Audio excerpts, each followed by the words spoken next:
বালাসোর থেকে ৩০-৩৫ কিলোমিটার দূরে ওড়িশার আরেকটি ডেস্টিনেশন হলো বাগদা বিচ। দৈনন্দিন ঝুটঝামেলা আর কাজের চাপ ঝেড়ে ফেলে দুটো রাত এখানে কাটিয়ে যেতে মন্দ লাগবে না।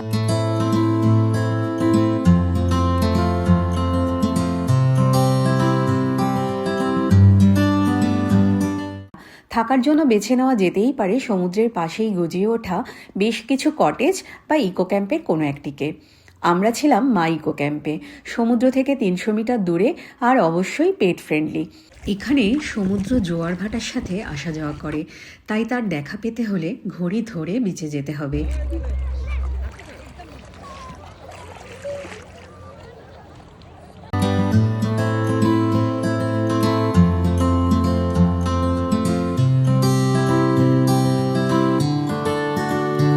ঝাউয়ের জঙ্গল পেরিয়ে প্রশস্ত বিচ, শান্ত সমুদ্র আর একচিলতে নির্জনতা, এই প্রাপ্তিটুকু কম কি।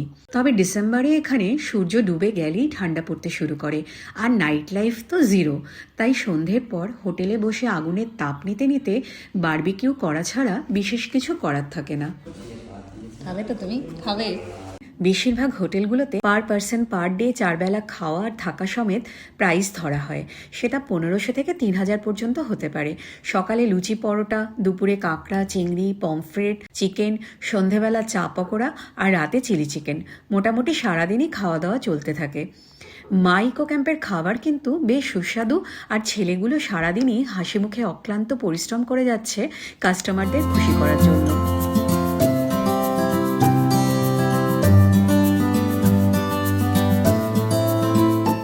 ছোট্ট ট্রিপটাকে আরেকটু মেমোরেবল করার জন্য একদিন সকালে বোটে করে ঘুরে আসাই যায়। হোটেল থেকেই ব্যবস্থা করে দেয়। 1 ঘন্টার বোট রাইডে পার হেড 300 টাকা করে নেয়। বোটে করে দুপাশে ম্যানগ্রোভ দেখতে দেখতে বেশ একটা সুন্দরবন ভাইবও পাচ্ছিলাম।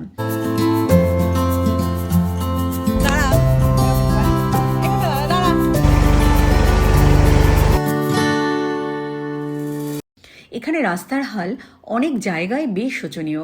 দুপাশে সোনালি ধান ক্ষেত, যদিও কোমরের ওপর অত্যাচারে একটু প্রলেপ আনে, কিন্তু পরের বার বাগদা বিচে গেলে পরিবহন ব্যবস্থা আর একটু উন্নত দেখতে চাই।